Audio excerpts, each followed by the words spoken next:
Bienvenue sur Top Invest, la chaîne des tops d'investissement. Ici, on parle essentiellement d'entreprises de qualité. Avons-nous une opportunité d'investissement sur Orubi? C'est la question à laquelle on va essayer de répondre en se basant sur les états financiers de la compagnie. Je rappelle que ceci représente uniquement mon point de vue et non un conseil d'investissement. Et comme d'habitude, je me réserve le droit de me tromper. C'est une demande spéciale d'un abonné Top Premium. Donc, je rappelle que dans le service Top Premium, vous pouvez ici faire des demandes d'analyse quantitative, plus d'autres choses. Donc, les liens sont dans la description de la vidéo. Donc, vous savez, la Top Newsletter qui est gratuite et le service Top Premium ici, ce qui n'est pas gratuit, bien sûr.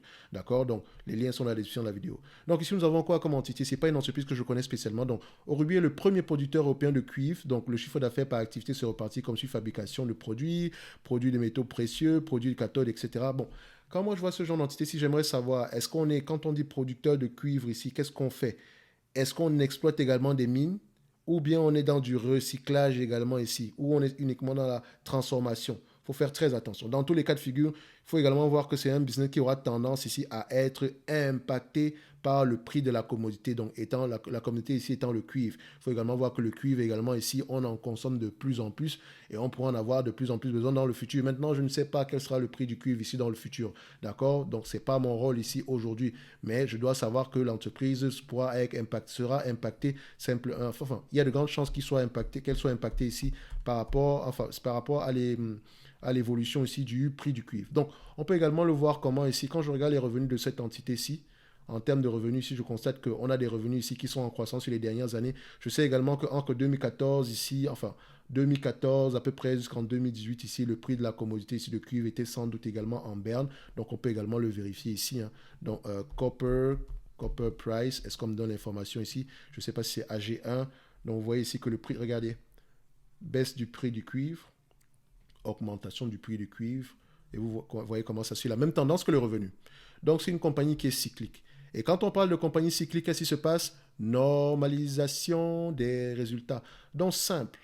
Je sais aujourd'hui que le prix de la commodité est à un niveau assez élevé. Je ne sais pas à quoi il va ressembler demain et franchement, ce n'est pas mon rôle. Mon problème ici, c'est de lâcher à un prix qui n'implique pas une grosse évaluation, qui n'implique pas ici une grosse, enfin, je dirais pas évaluation, mais qui n'implique pas le prix actuel de la commodité, tout en sachant qu'actuellement nous sommes sur une période assez élevée. Ok, donc je vais prendre ici la médiane sur les 20 dernières années. C'est une entreprise qui rapporte à peu près 10 milliards de revenus. Ok, vous allez également voir que vu qu'on a une entreprise qui est assez cyclique ici, qu'est-ce qui se passe? Vous allez voir que les marges brutes peuvent être impactées par la période actuelle. Mais quand je guette à peu près les marges brutes actuelles, je me rends compte qu'on a une certaine stabilité des marges, hein. C'est assez impressionnant. Je pense est-ce qu'on n'est pas plutôt uniquement au niveau de la transformation de cette commodité-là? Donc oui, qu'importe le prix de la commodité, oui, on gagne de l'argent, mais quand le prix est à un niveau assez élevé, on gagne encore plus d'argent que d'habitude. Peut-être que c'est ça.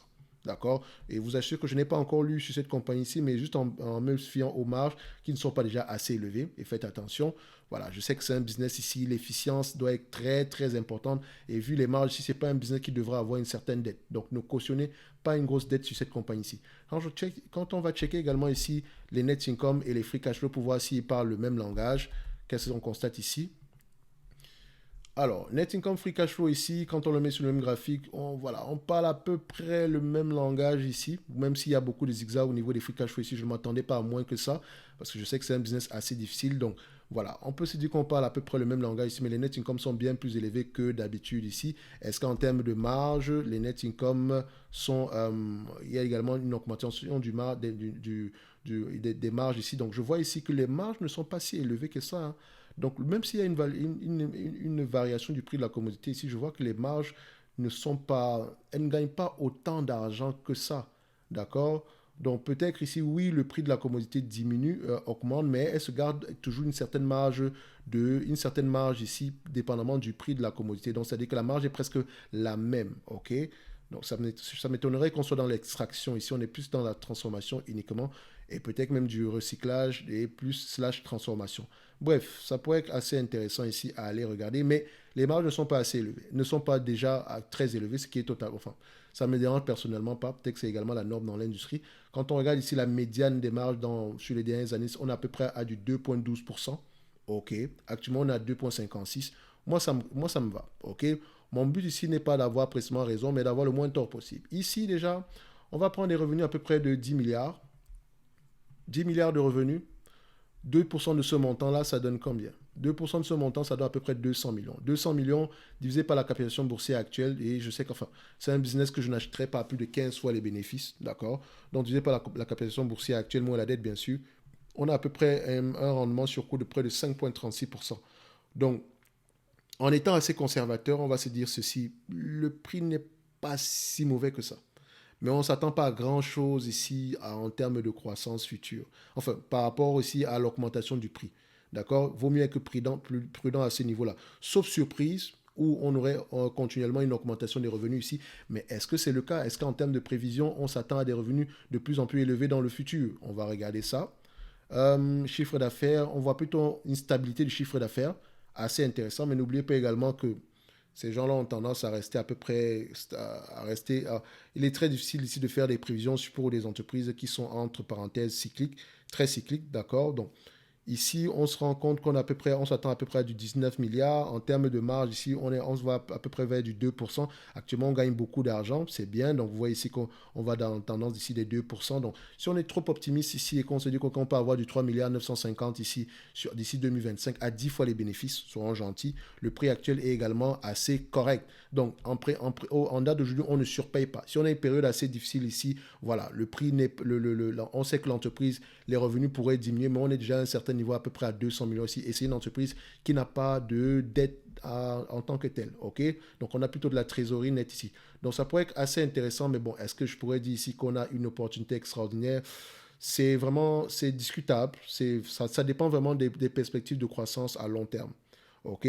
Ça dépend également. Donc, si on maintient les revenus, si on maintient ici les revenus aux alentours de 19 milliards dans les années à venir et qu'on peut avoir au moins du 300 à 400, 395 ici à 400 millions ici de bénéfices nets ici par action d'ici 2025 et que cela reste et qu'on puisse au moins garder ce 400 millions là pour les années après 2025, ça pourrait être assez intéressant. Je dirais ça pourrait être assez intéressant. OK? Donc, c'est une entreprise assez, c'est une entité assez bien gérée ici, d'accord? Donc, ça pourrait être quelque chose à aller approfondir en supplément. Est-ce que c'est une entreprise qui m'intéresse personnellement? Non, pas du tout. Peut-être parce que je ne connais pas l'entité également ici, mais voilà, ce genre de business, si je préfère toujours me garder une assez grosse marge de sécurité, mais je sais également que le prix, voilà, on ne surpaye pas pour le prix actuel. Ce qui me pousserait, par exemple, à payer le prix actuel, c'est si j'ai le maximum de garantie possible concernant le maintien des marges, le maintien des revenus à des niveaux de 19 milliards par là. OK? Donc, il faut faire attention ici. Maintenant, pour avoir à peu près cette information, il faut que j'aille creuser dans les rapports financiers. Il faut que le business model me parle ici. OK? Si on regarde par rapport aux actifs tangibles nets par action ici, c'est un business ici, quand je regarde le tangible book value per share, que ça nous donne ici, c'est un business qui se négocie à... Oh, elle se négocie à ses actifs tangibles nets par action. Ils sont constitués de quoi ces actifs tangibles nets par action là? Enfin, le book value, donc les actifs tangibles par action, les actifs tangibles de cette entreprise sont constitués de quoi? J'aimerais bien le savoir. Est-ce qu'on a beaucoup d'inventaire? Est-ce qu'on a des actifs ici dans le secteur minier? Qu'est-ce que ça veut dire? Parce qu'ici, au prix actuel, vous payez à peu près le prix de ces actifs tangibles, peut-être même un prix moins élevé que ces actifs tangibles nets par action. C'est assez intéressant. C'est assez intéressant. Et je vais essayer de voir ici, le marché paye généralement combien de fois en moyenne pour ces actifs tangibles par action. D'accord? On va regarder ça. En médiane ici, on voit que le marché paye à peu près une fois les actifs tangibles par action qui eux ont tendance à augmenter. Donc, ça peut être assez intéressant, cette entreprise au prix actuel. Question de dividende, etc. Le dividende ici, il y a de fortes chances que ce dividende-là soit safe. Peut-être qu'il va continuer à augmenter également dans le futur. Donc, voilà, au Ruby ici, voilà, c'est un dividende ici qui est à peu près correct. OK? Donc, ça peut être intéressant à l'approfondir. OK? C'est assez intriguant ici de voir les actifs tangibles nets par action augmenter ici. Donc, mais il y a de fortes chances qu'on ne surpaye pas au prix actuel. Donc, c'est une belle entreprise. Enfin, elle est bien gérée, on va le dire. On va le dire comme ça, ok? C'est une entreprise assez bien gérée, ok? Au prix actuel, ça peut être assez intéressant, mais la partie intéressante dépend essentiellement du maintien du niveau de revenu à peu près à 19 milliards et à peu près à des revenus de près de 300, entre 395, enfin, entre 350 et 400 millions ici pour les années à venir en moyenne, ok? Donc, maintenant, à vous de voir si ça vous intéresse. Donc, on va se donner rendez-vous sur la prochaine vidéo ici. D'accord, n'oubliez pas, dans le lien de la description ici, en description ici, vous avez le lien vers le service Top Premium ainsi que la Top Newsletter. Ok, on se dit à bientôt. Merci.